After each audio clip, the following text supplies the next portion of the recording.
Hallelujah. परमेश्वर के अति और महान प्रियों, आज परमेश्वर प्रभु यीशु मसीह के सामर्थी नाम में आप सभी का अभिनंदन करता हूं। मैं स्वागत करता हूं। आइए हम परमेश्वर की कलाम से कुछ वचनों को देखेंगे। जब हम मरकुस 10 अध्याय पढ़ते हैं तो यहाँ पर 10 के 17 में देख पाते हैं, कुछ इस प्रकार से लिखा है। और जब वो यात्रा पर जाने को था तो एक मनुष्य दौड़ता हुआ उसके पास आया और घुटने टेक कर उससे पूछने लगा, हे उत्तम गुरु, तू भला है और अनंत जीवन का अधिकारी होने के लिए मैं क्या करूं? हालेलुया। उसको प्रभु यीशु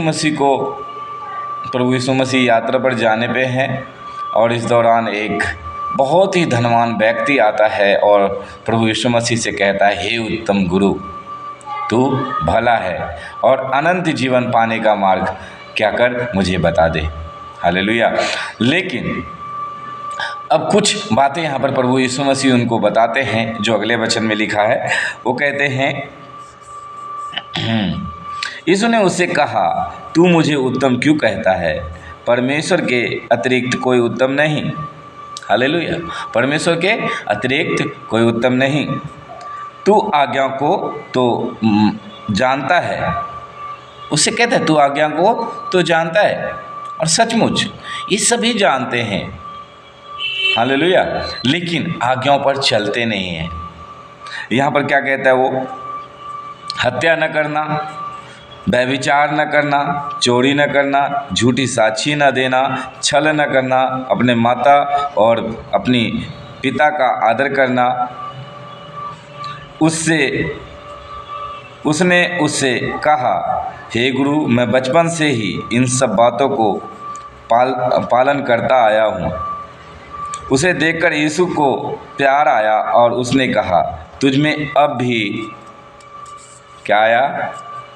उसने अपने आप को धर्मी ठहराने के लिए उसने कहा, ये सारी आज्ञाएं तो मैं सब शुरू से मानता आया हूँ। लेकिन इन सब बातों को सुनकर यीशु को उस पर दया आई और प्यार आया। और फिर यीशु मसीह ने उससे कहा कि तुझ में अभी भी एक घटी है। और ये सब बातें उसने परमेश्वर को धर्मी ठहराना ना चाहा, उसने परमेश्वर को झुठलाना चाहा और उसने अपने आप को धर्मी बताने की वजह से उसने कहा कि मैं ये तो शुरू से करता आया हूँ। और इस पर प्रभु यीशु मसीह ने कहा, तुझ में एक घटी है। हालेलुया। एक बात की कमी है, जा, जो कुछ तेरा है उसे बेचकर गरीबों को बांट दे और तुझे स्वर्ग में धन मिलेगा और आकर मेरे पीछे चल। हालेलुया। आकर मेरे पीछे चल। अब यहाँ क्या होता है? प्रभु यीशु मसीह ने कहा, तूने आज्ञा को माना, बहुत अच्छी बात है। शुरू से तूने जो है कि माता पिता का आदर किया, चोरी नहीं किया, छल नहीं किया, व्यभिचार नहीं किया, कोई ऐसा पाप नहीं किया और सारी आज्ञाओं को मानता है। अपने आप को बहुत धार्मिकता से चलने वाला व्यक्ति है तू और बहुत धनवान भी है। लेकिन तुझ में एक घटी है, तू परमेश्वर को आदर नहीं देता। तेरा जो है ना सारा मन तेरे धन पे लगा है, क्योंकि जहाँ मनुष्य का धन है वहीं उसका मन है। लेकिन जब तू उधार पाना ही चाहता है तो उधार का लास्ट मार्ग तेरे लिए कि सब कुछ बेच और कंगालों को दे दे और मेरे पीछे हो ले। लेकिन आगे क्या होता है? वो मनुष्य बहुत धनी होता है और धनी होता है तो बहुत उदास जब ये बातों को सुनता है प्रभु यीशु मसीह के मुंह से तो उदास होता है। और फिर देखो क्या होता है, यह वचन सुनकर उसका मुंह म्लान हो गया और वह दुखी होकर वहां से चला गया, क्योंकि वह बहुत धनी था। अब जब उस बात को उसने सुना ना कि सारा धन संपत्ति बेचकर कंगालों को दे दे और मेरे पीछे हो लो, एकदम उदास हो गया और वो वहां से चला गया। यीशु मसीह को जवाब भी नहीं दिया। इससे पहले उसने कहा कि मैं सारी आज्ञाओं को मान चुका हूँ।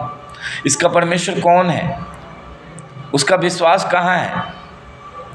उसका ध्यान कहाँ है? उसका मन कहाँ है? उसकी चाह कहाँ है? अपने धन पर। वो अपने धन पर भरोसा करता है, परमेश्वर पर भरोसा नहीं करता है। हालेलुया। उसका मूर्ति कौन है? उसका परमेश्वर कौन है? उसका धन है। इसलिए वो दुखी हुआ, नहीं तो परमेश्वर की बातों को सुनकर परमेश्वर के पीछे हो लेता। जो स्वर्ग और पृथ्वी का मालिक है, वो अधिकारी है, और वो अगर हमें कहे और आपको कहता है कि तो अपना धन, घर परिवार को छोड़ दे और मेरे पीछे हो ले, तो क्या आप करेंगे? परमेश्वर की आवाज़ को सुनकर आप मानेंगे? लेकिन ये उदास हुआ, इसने जवाब नहीं दिया और चला गया। आगे देखो, यीशु ने चारों ओर देखकर अपने चेलों से कहा, धनवानों के स्वर्ग के राज में, परमेश्वर के राज में प्रवेश करना कितना कठिन है। धनवानों का परमेश्वर के राज में प्रवेश करना कितना कठिन है, क्योंकि उसका मन कहाँ रहेगा? जहाँ उसका धन रहेगा वहाँ उनका मन रहेगा। आगे कहता है, चेले उसके शब्दों से चकित हुए, परंतु यीशु ने उनसे फिर कहा, हे बच्चों, परमेश्वर के राज में प्रवेश करना कैसा कठिन है। परमेश्वर के राज में किसी धनवान का प्रवेश करने की अपेक्षा ऊंट का एक सुई के नाके में से निकल जाना अधिक सरल है। वे और भी अधिक विस्मित होकर पूछने लगे, तब किसका उद्धार हो सकता है? यीशु ने उनकी ओर देखकर कहा, मनुष्य से के लिए यह असंभव है, परंतु परमेश्वर के लिए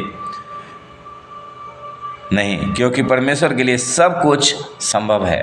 परमेश्वर सब कुछ कर सकता है। मनुष्य के लिए असंभव है, लेकिन परमेश्वर सब कुछ कर सकता है। मेरे प्रियो, जब आप परमेश्वर को अपना सब कुछ समर्पित कर देते हैं, अपना तन मन धन, अपना जीवन समर्पित कर देते हैं, तो आपका चरवाहा वो परमेश्वर बन जाता है। जैसे भजन संहिता 23 में भजनकार कहता है, यहोवा मेरा चरवाहा है, मुझे कोई घटी न होगी।